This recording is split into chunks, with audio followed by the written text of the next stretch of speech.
पानी है, देखिए आपने वो पानी उसके अंदर आज लोग इसको अपने घरों में जल के गंगा जल के रूप में ले जाते हैं, तीर्थ का पानी जो समझिए ये संत गुरुविदास जी यहाँ आए।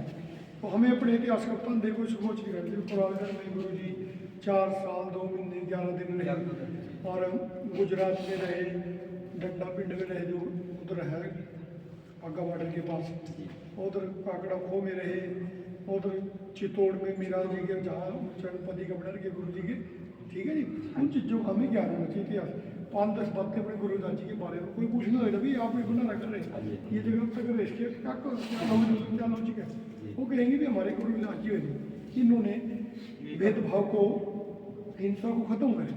जो लोगों के अंदर हमारे लोगों के प्रति भेदभाव था, भेदभाव किस वजह से था कि हम थोड़े साफ सुथरे नहीं रहते और हमारे पास ठीक वस्त्र नहीं होता, खाना नहीं होता, हमें दूर रखा जाता था, इसलिए हमें दूर रखने के कारण हम शिक्षा ग्रहण नहीं कर सके थे। तो गुरु रविदास जी हमारी कौम में आए, उन्होंने हमें भक्ति का मार्ग दिया। उस भक्ति के मार्ग को लेके आज गुरु रविदास जी की जीवनी को पढ़ के दूसरे लोग भी सिमर के, हम भी सिमर के। उस टाइम गुरु रविदास जी को वाणी किसी ने नहीं दी, गुरु रविदास जी ने परमात्मा से खुद मांग कर करके प्रार्थना कर करके उनके अंदर प्रकट हो जाती।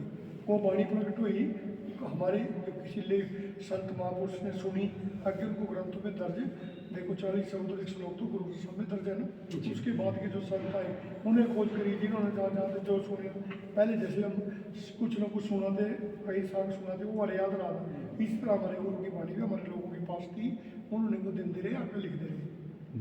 गुरुदास जी उस समय के अंदर अपनी मुख से जहाँ भी जो बोल दिया लोगों ने वो अपने अंदर ग्रहण कर लिया कि वेद शास्त्र ग्रंथ इसी तरह बने हैं संतों की दृष्टि से।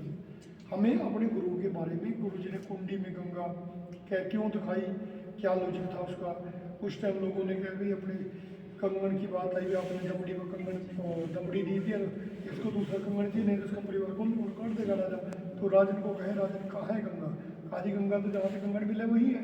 गुरु जी ने कहा मन चंगा थे कटौती में गंगा, तो कुंडी के अंदर कंगन भी दिखाया, पूरे ब्रह्मांड में दिखाया, पानी के अंदर पत्थर भी करा दिए। उस समय के अंदर जैसे नाम नील का जिक्र आता है, उधर कृष्ण जी का आता है अपनी कुंडी के अंदर पूरा ब्रह्मांड दिखाई दिया। गुरु जी ने कंगन भी दिखाई दिया, पूरा ब्रह्मांड भी दिखा दिया।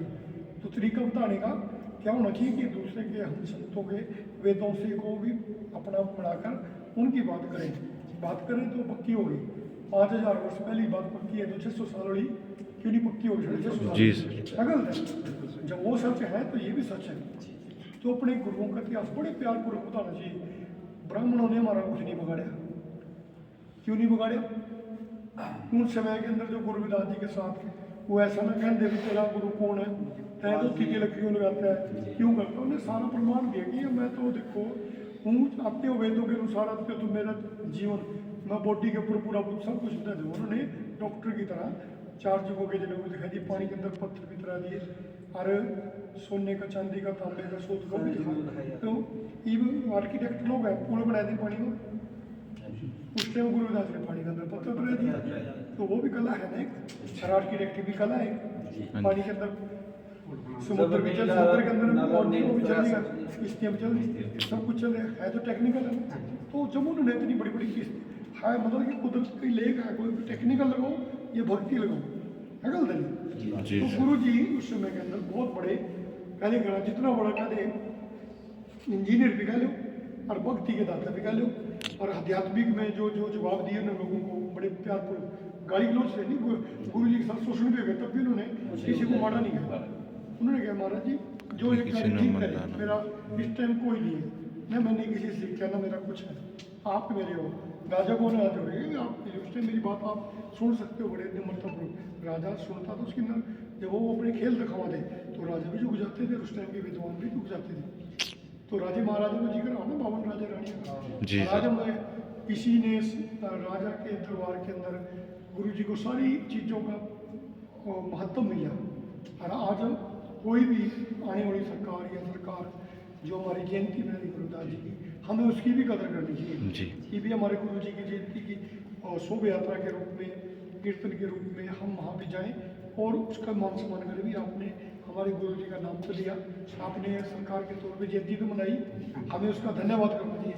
और जब हम धन्यवाद ना करा तो नहीं कहेंगे यार मैंने कौन सी गलती कर दी, मैंने गुरु जी के नाम को भंडारा ला दिया, ये कि कोई दूसरी अंदर का बना ले दे, कोई भी कुछ कर दे, अगर कोई कहेंगे यार किसी ने तो नवाज करना हो जाओ मेरी मतलब ये तारीफ करने लग जाए, बदगोई करी, इनसे वो गलत है। तो हमें अपने गुरु ग्रह का कोई भी सिख करे, मुस्लिम करे, हिंदू करे, हमारा कोई रविदासी धर्म का करे, कोई भी गुरु जी का मान सम्मान करे, तो उसका हमें ज़्यादा से ज़्यादा और बढ़ के मान सम्मान करना चाहिए। अगल नहीं तो हम लोग इस तरह नहीं होना चाहिए ना जी, उन्हें क्यों कर ली तो उस पर चमकने वास्ता कर नहीं, ऐसा कुछ नहीं है।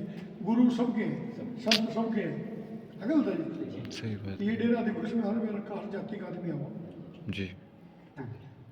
तो कोई भी चीज़ बनने से पहले उसका इतिहास ढूंढना चाहिए हमें, और इतिहास ढूंढ के तभी हमने कोई गुरु जी के पोस्टर लग रहे कहीं ना कहीं इतिहास है, तभी तो पोस्ट फोटो बन गई। गुरु जी की आयु वृद्ध आयु की तो उम्र की फोटो है, 151 वर्ष में थे जब उस समय की तस्वीर बनी है उनके रूप, और अपने अपने सजा हुए सब दे सकते हैं कि गुरु घर में क्या क्या होना चाहिए, क्या क्या नहीं होना चाहिए। खोल ले अंदर हो जाए अपना सजाओ देना चाहिए। बार-बार एक करने करके पाक अंदर कोई का डेले पड़ी इसका मन था चल रहा ले लिया अंदर बढ़ता कोई नहीं।